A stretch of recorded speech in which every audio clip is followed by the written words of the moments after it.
قال الله تبارك وتعالى في الكلام الحكيم أعوذ بالله من الشيطان الرجيم بسم الله الرحمن الرحيم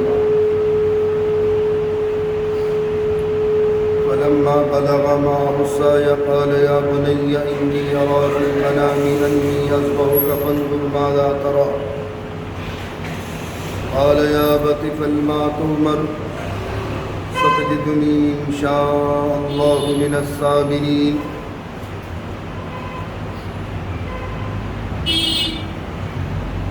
كما ورد في سورة الصافات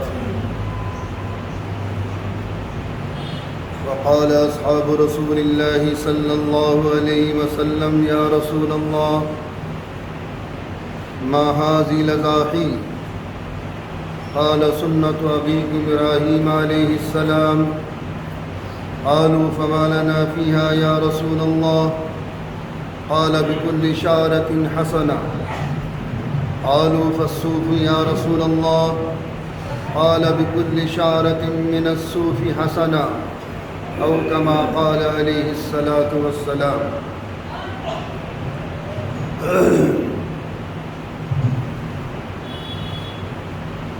سکھائے کس نے اسماعیل کو آداب فرزندی۔ عزیزان گرامی، تاریخ انسانیت میں یہ پہلا اور آخری واقعہ ہے۔ سیدنا حضرت آدم علی نبینا علیہ الصلاۃ والتسلیم سے لے کر آنے والی قیامت تک یہ عظیم واقعہ ہمیشہ ہمیشہ سنت ابراہیمی کی یاد دلاتا رہے گا۔ کون سے ماں باپ کا دل گردہ ایسا ہے جو اپنے بیٹے کو اللہ کے نام پر ذبح کر دے؟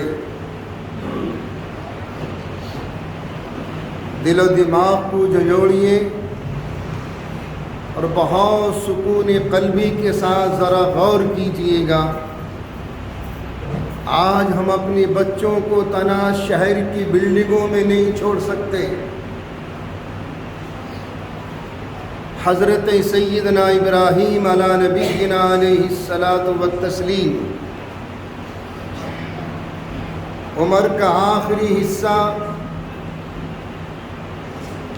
اللہ تعالیٰ نے بڑھاپے کا سہارا عطا فرما دیا۔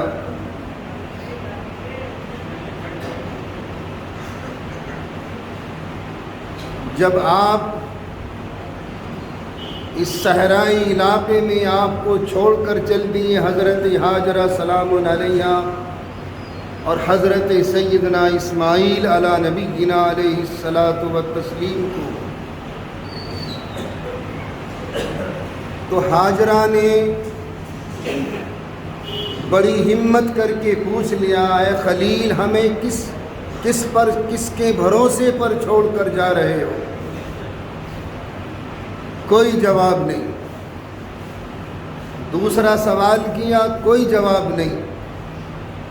تیسرا سوال کیا، فرمایا ہاں اللہ کے حکم پر چھوڑ کر جا رہا ہوں، اللہ کے بھروسے پر چھوڑ کر جا رہا ہوں۔ حضرت سیدنا اسماعیل علی نبینا علیہ الصلاۃ والتسلیم جب حالت شیر خوارگی سے آگے قدم بڑھاتے ہیں اور چلنے پھرنے کے لائق ہو جاتے ہیں، پھر دوبارہ حکم ربی ہوتا ہے اور آپ ملک شام سے چل کر بیت اللہ شریف مکۃ المکرمہ زادہ اللہ شرفاً و تعظیماً و تکریماً میں پہنچتے ہیں۔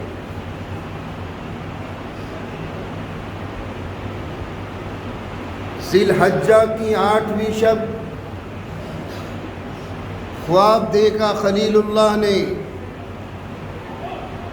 کہ میں اپنے اسماعیل کو اللہ کے نام پر ذبح کر رہا ہوں۔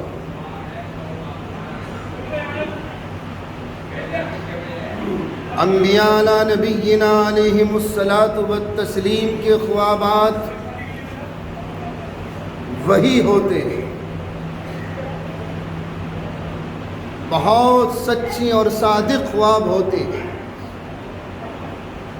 اس زمانے کا دستور تھا کہ آپ دیت دو، خون بہا، خواب میں بیٹے کو ذبح کرتے دیکھ رہے، لیکن پھر بھی جب آپ کی صبح کو آنکھ کھولی تو 70 اونٹ اللہ کے نام پر ذبح کرا دیے۔ پھر ذی الحجہ کی نویں شب میں خواب دیکھا کہ پھر میں اسماعیل کو ذبح کر رہا ہوں، پھر 70 اونٹ اللہ کے نام پر قربان کرا دیے۔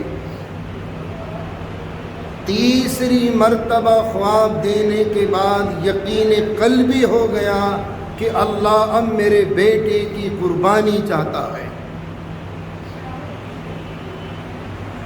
3 مرتبہ یہ خواب دیکھا، تیسری مرتبہ اطمینان قلبی ہو گیا کہ اب اللہ کا حکم یہی ہے کہ اسماعیل کو اس کے نام پر ذبح کروں۔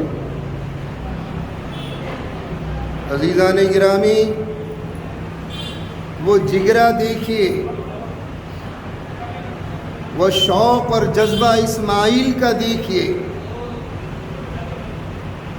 7 برس کی عمر ہے حضرت سیدنا اسماعیل علی نبینا علیہ الصلاۃ والتسلیم کی۔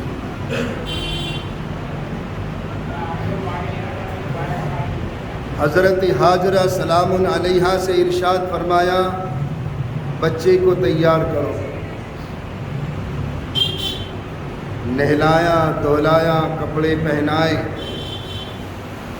آنکھوں میں سرما لگایا، سر میں تیل لگایا، کنگھی کی،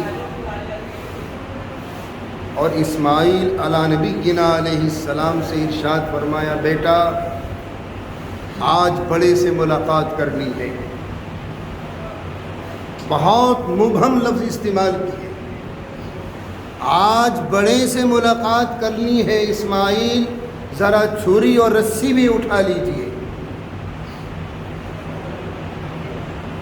حضرت اسماعیل علیہ السلام نے ارشاد فرمایا، ابا حضور رسی اور چھری کی کیا ضرورت ہے؟ خلیل نے جواب دیا، اسماعیل کبھی کبھی اللہ کے لیے قربانیاں بھی دینی پڑتی ہیں، قربانیاں بھی پیش کرنی پڑتی ہیں۔ اب یہاں سے لے کر چلیں مینا کی طرف، ادھر سے شیطان کو یہاں کہاں برداشت ہو سکتا تھا؟ یہ ملعون حضرت حاجرہ سلام علیہا کے پاس آیا اور آن کر کہا، حاجرہ کیا تمہیں شعور نہیں؟ کیا تمہیں اتنی عقل نہیں کہ آج اسماعیل کو ابراہیم اللہ کے نام پر قربان کرنے لے گئے؟ حضرت حاجرہ سلام علیہ کس کی بیوی تھی؟ اللہ کے خلیل کی۔ فرمایا، اچھا اگر اللہ کا حکم یہی ہے تو میں بھی اس کی قربانی کے لیے تیار ہوں، میں بھی تیار ہوں۔ میرا بچہ ایک نہیں، ہزاروں بیٹے اللہ کے نام پر قربان کرنے کو تیار ہیں۔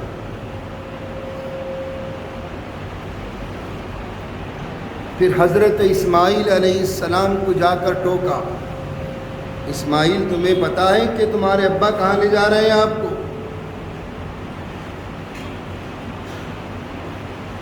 فرمایا، کہاں لے جا رہے ہیں؟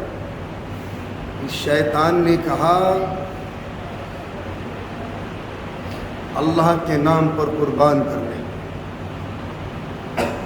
یہ 7 سالہ اسماعیل،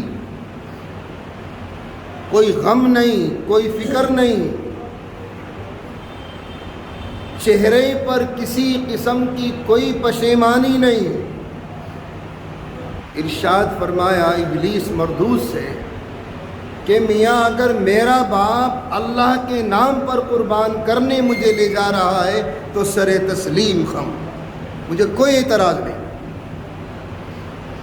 میں اللہ کے نام پر قربان ہونے کو تیار ہوں۔ یہاں سے بھی مایوس، پھر پہنچا حضرت خلیل اللہ کے پاس، اور کیا پینترے کھیلے۔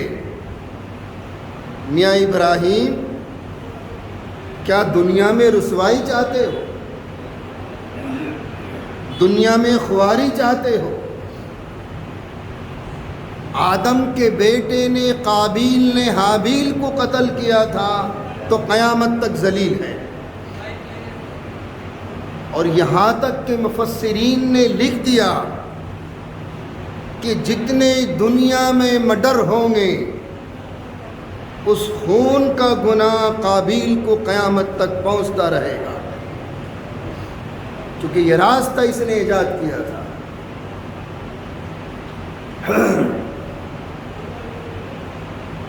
حضرت سیدنا ابراہیم علیہ السلام سمجھ گئے کہ ابلیس ہے۔ فرمایا ابلیس، قابیل تو وصل چاہتا تھا عورت کا، اور میں وصل چاہتا ہوں اپنے پروردگار کا۔ اللہ کو یہی منظور ہے۔ مینا کی پہاڑی پر پہنچے اور حضرت اسماعیل علی نبینا علیہ الصلاۃ والتسلیم سے خواب بتایا، بیٹا میں نے یہ خواب دیکھا تھا اور میں نے فدیہ بھی دیا، لیکن اللہ کو منظور یہی ہے، اب تمہاری کیا رائے ہے؟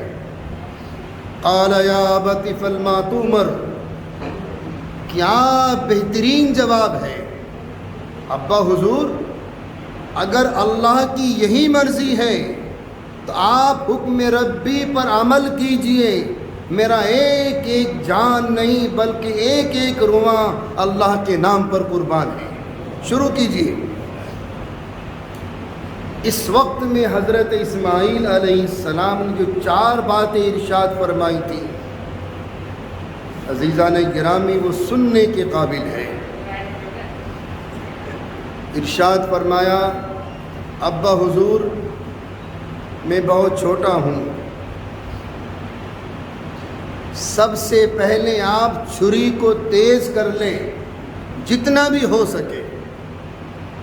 یہ جذبہ، یہ اثار، یہ شوق اور یہ ولولہ آپ جتنا بھی تیز کر سکتے ہیں چھری کو کر لیجئے گا۔ پھر فرمایا، ابا حضور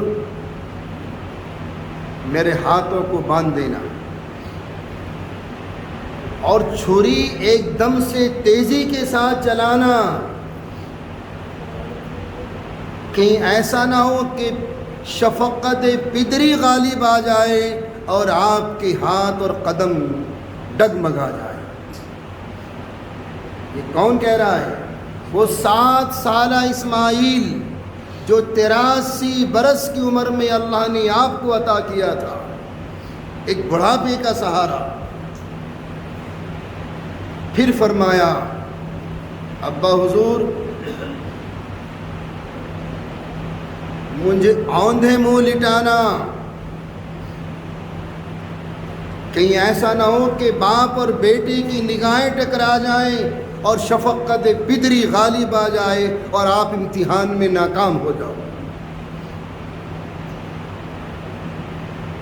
پھر ارشاد فرمایا، ابا حضور میں چاہتا ہوں کہ آپ چھری میری گردن سے چلائیں، چہرے کے سامنے سے نہیں، پیٹھ کی طرف سے، تاکہ میں حالت سجدے میں اللہ کی حضور میں حاضری دے دوں۔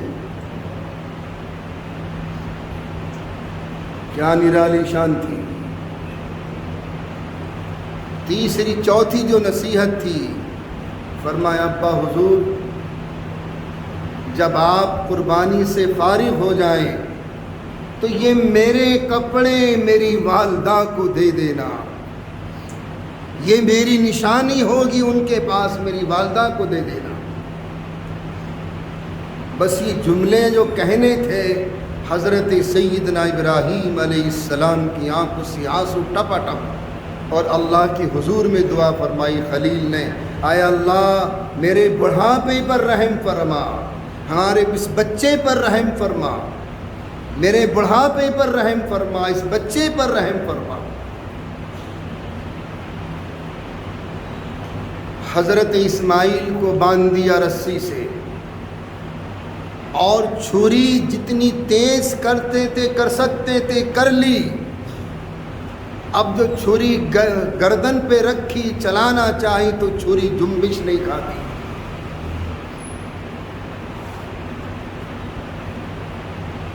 اور ارشاد فرمایا، اے چھری تو چلتی کیوں نہیں؟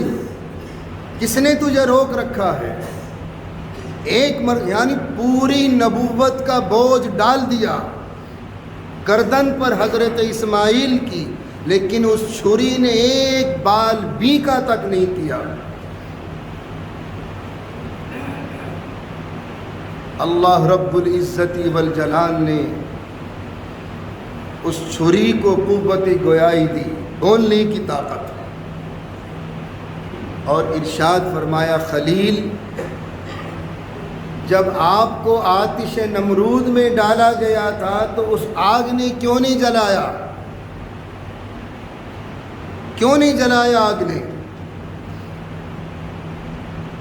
ارشاد فرما، ابراہیم علی نبینا علیہ حکم ربی تھا کہ ابراہیم آپ چھری کو ایک مرتبہ کہتے ہو کاٹنے کو، اور اللہ مجھ سے 70 مرتبہ کہتا ہے مت کاٹنا۔ تو میں تیرا حکم مانوں یا اپنے پروردگار کا حکم مانوں؟ کس کا حکم مانوں؟ جتنی کوشش تھی کر لی، پھر اللہ رب العزت والجلال نے ارشاد فرمایا، میرے ابراہیم آپ نے خواب کو سچا کر دکھایا، وَفَدَيْنَاهُ بِذِبْحٍ عَظِيمٍ، اور ہم نے ان کے لیے ایک عظیم دمبا بھیج دیا قربانی کے لیے۔ یہ وہ نشانی ہے جو قیامت تک جاری رہے گی، یعنی نسل انسانی میں ایسا عظیم واقعہ آدم سے لے کر آنے والی قیامت تک نہ ہوا ہے اور نہ کبھی قیامت تک ہوگا۔ آج اسی سنت کو ہم زندہ کرتے ہیں۔ صحابہ نے پوچھا، یا رسول اللہ ما ھذی الاضاحی، یہ قربانی کیا چیز ہے؟ تو ارشاد فرمایا، قال سنت ابراہیم علیہ السلام، یہ تمہارے باپ حضرت ابراہیم علیہ السلام کی سنت ہے۔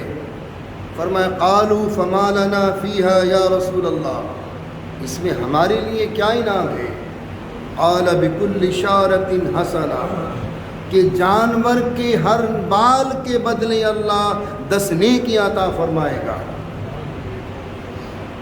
ہر بال کے بدلے 10 نیکی عطا فرمائے گا۔ اور یہی وہ جانور ہوگا کہ جن کو ہم اللہ کے نام، دیکھیے اگر قربانی کے لیے گوشت کھانے کی نیت اگر ہو گئی تو کسی کی قربانی نہیں ہوگی۔ ہمیں تو اللہ کے نام پر خون بہانا ہے، اور اللہ رب العزت والجلال کو آج کے دن اس سے بڑا عمل کوئی محبوب نہیں ہے۔ قربانی سے زیادہ کوئی عمل محبوب نہیں اللہ۔ تو مقصد تو اللہ کے نام پر خون بہانا ہے، اور اللہ رب العزت والجلال کے محبوب نے ارشاد فرمایا، جب کوئی میرا امتی قربانی کرتا ہے اور اس کی قربانی کا خون زمین پر ٹپکتا ہے تو اللہ تعالیٰ قربانی کے خون کو زمین پر ٹپکنے سے پہلے پہلے صاحب قربانی کی مغفرت فرما دیتا ہے۔ بہت عظیم عمل ہے، بہت عظیم عمل ہے۔ 2 حدیثیں اور ذہن نشین فرما لیں۔ آج مجھ سمیت ہم نے اس سنت کا جنازہ نکال دیا۔ حضور پاک صلی اللہ علیہ وسلم کو ایک مرتبہ عرب کے شعراء کا کلام سننے کا شوق پیدا ہوا۔ ایک صحابی تھے، کیونکہ عرب میں جو شعراء تھے وہ عربی ادب کے چوٹی کے شعراء تھے، یعنی ان کا کلام باقاعدہ سونے کے پانی سے لکھوا کر خانہ کعبے کے پردوں پر آویزاں کر دیا جاتا تھا، اور جتنے مطوفین ہوتے تھے، طواف کرنے والے شعراء ہوں، غیر شعراء ہوں، ادبا ہوں، فصحا ہوں، بلاغا ہوں، خطبہ ہوں، جتنے بھی اہل علم ہوتے تھے اس کلام کو سجدہ کرتے تھے، اس شاعر کے کلام اتنی مانیتا دیتے تھے شاعر کلام۔ اور آج بھی الحمدللہ ہمارے دینی مدارس عربیہ میں ایک کتاب کورس میں داخل ہے، سبع معلقہ، یہ 7 شعراء کا مجموعہ کلام ہے عربی زبان میں۔ تو عربی ادب کو پڑھانے کے لیے، سکھانے کے لیے آج ہمارے تمام دینی مدارس میں وہ کورس میں داخل ہے۔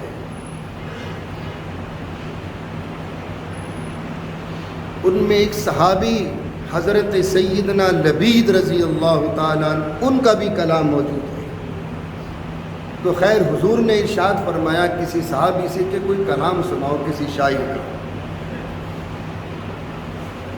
وہ صحابی اب شعر کہنے شروع کیے، شعر سنانے شروع کیے، ایک شعر سنایا، 2 سنائے، 3 سنائے، 4 سنائے، تو فرماتے حتی انشدت 100 بیت، میں نے حضور پاک علیہ الصلاۃ والتسلیم کو 100 شعر سنا دیے شعراء کے، آقا سنتے رہے۔ اسی نہج کے اشعار امی جان حضرت عائشہ صدیقہ رضی اللہ تعالی عنہا نے بھی حضور کی شان میں کہے ہیں، چونکہ ام المومنین حضرت عائشہ کا مقام علمی اعتبار سے اس امت محمدی علی صاحبتی و تسلیم میں نبی کے بعد اگر کسی کے پاس علم تھا تو ام المومنین حضرت عائشہ کی ذات بابرکت تھی۔ بہت ذہینہ، اپنے وقت کی فقیہہ۔ وہ شعر کہیں حضور کی شان میں، لنا شمسی وللآفاق شمسی، میرا بھی ایک سورج ہے اور آسمان کا بھی ایک سورج ہے۔ یہ کس کی شان میں فرما رہی ہوں؟ ہمارے آقا حضور پاک صلی اللہ علیہ وسلم، لنا شمسی وللآفاق شمسی، ہمارا بھی ایک سورج ہے، میرا بھی ایک سورج ہے اور آسمان کا بھی ایک سورج ہے۔ شمسی خیر من الشمس السماء، میرا سورج افضل ہے، میرا سورج اعلیٰ ہے آسمان کے سورج سے۔ اگلا شعر سنیے ام المومنین کا، فَإِنَّ الشَّمْسَ تَطْلُعُ بَعْدَ فَجْرٍ، فَإِنَّ الشَّمْسَ تَطْلُعُ بَعْدَ فَجْرٍ، آسمان کا سورج، اللہ کا سورج طلوع ہوتا ہے فجر کے بعد، اور شمسی طالع بعد العشاء، اور میرا سورج نکلتا ہے عشاء کے بعد۔ جب آقا گھر میں تشریف لاتے تھے عشاء کے بعد تو مسکراتے ہوئے سلام کر کے داخل ہوتے تھے۔ آقا کے حسن و جمال سے پورا گھر حضرت عائشہ کا نور سے منور ہو جاتا تھا، یہاں تک کہ اگر کبھی امی جان کو سوئی میں دھاگا ڈالنے کی ضرورت پیش آتی تھی، میرے آقا کے گھر میں تو چراغ تک نہیں جلتا تھا، رات میں اگر کبھی ضرورت پیش آ گئی تو حضور کا انتظار فرماتی تھی، آقا تشریف لاتے تھے اور آپ کے نور کی روشنی میں حضرت عائشہ سوئی میں دھاگا ڈال لیا کرتی تھی۔ کیا حسن و جمال تھا۔ ام المومنین حضرت عائشہ کی یہ دونوں شعر دنیا کے شعراء کا کلام ایک طرف رکھ دو اور حضرت عائشہ کا یہ کلام ایک طرف رکھ دو، یہ وزن ہی نکلے گا۔ یہ سنت ہے کہ آقا جب بھی عشاء کے بعد گھر میں تشریف لاتے تھے مسکراتے ہوئے سلام کر کے داخل ہوتے تھے۔ ہمارا رویہ کیا ہے؟ تسبیح ہاتھ میں، منہ پھلائے ہوئے، آنکھیں سرخ اور گھر میں داخل ہو رہا ہے۔ کیوں؟ تاکہ بیوی بچوں پر روب پڑے۔ باہر تو ٹھٹے اڑا رہی ہے دوستوں کے ساتھ، اور وہاں یا تو بایزید بن کر جا رہی ہیں یا فرعون بن کے جا رہی ہیں۔ یہ سنت ہے کہ میرے آقا جب بھی عشاء کے بعد گھر میں تشریف لاتے تھے تو ہنستے ہوئے مسکراتے ہوئے داخل ہوتے تھے۔ آج ہم ان کے بالکل اپوزٹ کرتے ہیں۔ کیوں؟ تم نے اکابرین سے سنا ہوگا ایک سنت کو زندہ کرنے پر 100 شہیدوں کا ثواب ملتا ہے، 100 شہیدوں کا۔ تو آج سے یہ گانٹھ باندھ لینا، روب جھاڑنے بچوں کا بھی حق ہے، وہ بھی آپ سے دل لگی چاہتے ہیں، بیوی کا بھی حق ہے، وہ بھی آپ سے دو بات کرنا چاہتی ہے۔ اب تو منہ پھلائے ہوئے میاں فرعون کی شکل میں جا رہا ہے، ہاتھ میں تسبیح لے رکھی، آنکھیں سرخ کر رکھی اور میاں منہ کو پھلا رکھا ہے۔ اس سے کیا میسج دینا چاہتی ہیں آپ؟ کیا ان بیوی بچوں کا حق نہیں ہے؟ ان کی بھی تو خواہشات ہیں، ان کی بھی تو فرمائشات ہیں، لیکن اگر آپ نے سنت کو زندہ کر لیا پھر دیکھو گھر کا ماحول کتنا خوشگوار ہوتا ہے۔ دوسری حدیث، اسلام سے پہلے غور سے سنتے رہیو میرا یووا طبقہ، اور ایک تاریخ کا المیہ بتا دوں جس صدی میں ہم جی رہے ہیں۔ ہندوستان ٹاپ پر جا رہا ہے۔ اس موبائل نے یہ ایسا نشہ ہو گیا، ایسا نشہ ہو گیا یہ موبائل کہ اس نے ڈرگس کو فیل کر دیا۔ 30 کروڑ فیس بک چلا رہے ہیں ہندوستان میں، اور 20 کروڑ انسٹاگرام چلا رہا ہے ہندوستان میں۔ دنیا میں ٹاپ پر ہندوستان جا رہا ہے۔ اتنا بہترین نشہ ہے، شراب کو بھول گیا آدمی چکر میں، ڈرگ فیل ہو گیا اس چکر میں۔ تو یہ ذہن میں رکھیں کہ اسلام سے پہلے بڑھاپوں میں جو سفیدی آ جاتی ہے، یہ عمر رسیدہ بزرگ جو ہوتے ہیں، ان کی کوئی ویلیو نہیں تھی عرب میں، کوئی ویلیو نہیں، کوئی عزت نہیں، کوئی احترام نہیں۔ میرے آقا نے اس شعبے کو زندہ فرمایا، اور آقا نے ارشاد فرمایا جو میرا امتی حالت اسلام میں بڑھاپے کو پہنچ گیا ایمان کی حالت میں، اور اس کے بال سفید ہو گئے، اور وہ میرا امتی جو اس بڑھاپے کی وجہ سے میرے اس بوڑھے امتی کی عزت کرے گا، تو گویا کہ بڑھاپے میں اس سفیدی کی وجہ سے اس کی عزت کرنے کا مطلب یہ ہے کہ جیسے اس نے اللہ کی عزت کر لی۔ میرے بچوں، ادب یہ اسلام کا ایک اہم شعبہ ہے۔ میرے آقا نے تو کبھی چھوٹوں سے بدتمیزی سے بات نہیں کی، یہاں تک کہ تو ویسے بھی بات نہیں کی۔ ادب کرو گے تو ادب ہوگا،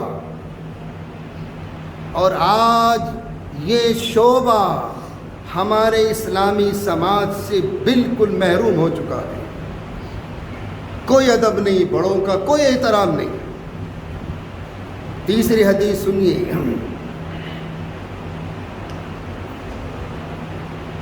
ایک مقبول دعا آقا نے قیامت کے لیے اکٹھی کر رکھی ہے، سنبھال کے رکھ رکھی، سنبھال کے۔ کون سی دعا؟ ایک مرتبہ آقا نے ارشاد فرمایا، میرے صحابہ، اللہ نے ہر نبی کو ایک دعا دی تھی، سارے نبیوں نے وہ دعائیں مانگ لی۔ صحابہ نے ہمت کر کے پوچھا، یا رسول اللہ آپ نے؟ کہ نہیں، میں نے وہ دعا سنبھال کے رکھ رکھی ہے قیامت کے لیے، اپنی ایمان والی امت کے واسطے، اور جب میں وہ دعا مانگوں گا اور وہ دعا مانگنا شروع کروں گا تو یقین کرنا میرے صحابہ، جب تک کہ میرا ایک آخری امتی ایمان والا جنت میں نہ داخل ہو جائے، میں اللہ کے حضور میں وہ دعا کرتا رہوں گا۔ کتنا بڑا احسان ہے حضور کا ہمارے اوپر۔ ہم کیا منہ لے کر جائیں گے حضور کے دربار میں؟ تو اس لیے عزیزان گرامی، جہاں تک بھی ہو سکے سنتوں کو بھی زندہ کرنے کی کوشش کرتے رہیں، سنتوں کو بھی زندہ کرنے کی کوشش کرتے رہیں۔ اور میرے بچوں، ہمیشہ بڑوں کا احترام کرو، بالخصوص ان بزرگان دین کا جن کے بال سفید ہو گئے، آپ ان کی عزت کرو گے، اللہ تمہاری عزت کرے گا۔ آخر میں ایک اعلان بھی سماعت کر لیں۔ تھانہ جامع مسجد سے گائیڈ لائن آئی تھی، اور میں نے پچھلے جمعے کو بھی عرض کر دیا تھا، اب بھی کر دوں، کہ قربانیاں سڑکوں پر مت کرنا، نہ اس کی ویڈیو بنانا، گھروں میں کرو یا گلیوں کے گیٹ بند کر کے گلی کے اندر قربانیاں کرو، عام سڑکوں پر نہیں، گندگی مت پھیلانا۔ اسلام تو ایک بہت آفاقی مذہب ہے، پاکی آدھا ایمان ہے۔ اس سڑک پر راہگیر چلنا ہے، ہم بھی ہیں، غیر مسلم بھی ہیں، مسلمان بھی ہیں، ان کو کراہت آتی ہے۔ پھر ویڈیو بنا کر آپ کیا میسج دینا چاہتے ہیں قوم کو؟ یہ ایک عبادت ہے، قربانی ایک عبادت ہے، اس کے ساتھ کھیل تماشا مت کرنا، یہ ایک مستقل عبادت ہے۔ تو اس کا دھیان رکھیں، اور جتنے بھی اس کے باقیات ہوں، اس کا جو بھی فضلات ہوں، وہ کٹے میں بھر کے کوڑے گھر پہ پھینکواؤ، عام سڑکوں پر مت پھینکنا، اسلام اس کی اجازت نہیں دیتا۔ تھانے کی گائیڈ لائن تو بعد کی بات ہے، یہ تو 1400 سال پہلے ہمارے آقا نے ارشاد فرما دیا تھا کہ پاکی آدھا ایمان ہے۔ آج ہمیں افسوس ہوتا ہے کہ تھانہ یہ میسیج پہنچاتا ہے، یہ گائیڈ لائن پہنچاتا ہے۔ ہم تو خود مسلمان ہیں، اللہ ہم سب کو مسلمان ہی رکھے، لیکن اس کی شناخت بھی ہے، اخلاق سے، کردار سے، معاملات سے ایسا میسیج چھوڑ کر چلے جاؤ کہ دنیا کی قومیں یہ کہنے پر مجبور ہو جائیں یہ پکے اور سچے مسلمان ہیں۔ ایک مرتبہ نیت ذہن نشی فرما لیں، چونکہ میں وقت کا بڑا پابند ہوا الحمدللہ۔ 2 رکعت نماز واجب عید الاضحیٰ، منہ میرا طرف کعبہ شریف کے، پیچھے اس امام کے، پہلی تکبیر پر اللہ اکبر کہہ کر ہاتھ باندھ لیں، ثنا پڑھ لیں۔ امام دوسری تکبیر کہے گا، اللہ اکبر کہتے ہوئے کانوں تک ہاتھ اٹھائیں اور چھوڑ دیں۔ تیسری تکبیر پر بھی یہی عمل کریں، اور چوتھی تکبیر پر اللہ اکبر کہتے ہوئے ہاتھ باندھ لیں۔ حسب معمول قرات ہوگی، رکعت ہو جائے گی۔ رکعت ثانیہ میں قرات کے بعد رکوع میں جانے سے پہلے تکبیرات ہوں گی۔ پہلی تکبیر پر ہاتھ اٹھائیں گے، اللہ اکبر کہتے ہوئے چھوڑ دیں گے۔ دوسری تکبیر پر بھی یہ عمل کریں گے، تیسری تکبیر پر بھی یہ عمل کریں گے، اور چوتھی تکبیر پر اللہ اکبر کہتے ہوئے بغیر ہاتھ اٹھائے رکوع میں چلے جائیں گے۔ اپنی اپنی صفیں درست فرما لیجیے۔ اور ایک اعلان بھی سماعت کرتے چلیں، ہمارے حضرت جی کے مدرسے کا بینر گلی حکیم جی والی کے سامنے لگا ہوگا چرم قربانی کا۔ تو چرم قربانی کا ماحول سے آپ واقف ہیں، بہت کم قیمت میں جاتی ہیں، تو کھال کے ساتھ ساتھ کچھ نقد روپیہ بھی ساتھ لے کر آئیں اور وہاں سے رسید کٹوا لیں۔ صفیں درست کر لیجئے گا، اپنی اپنی صفیں درست کر لیں۔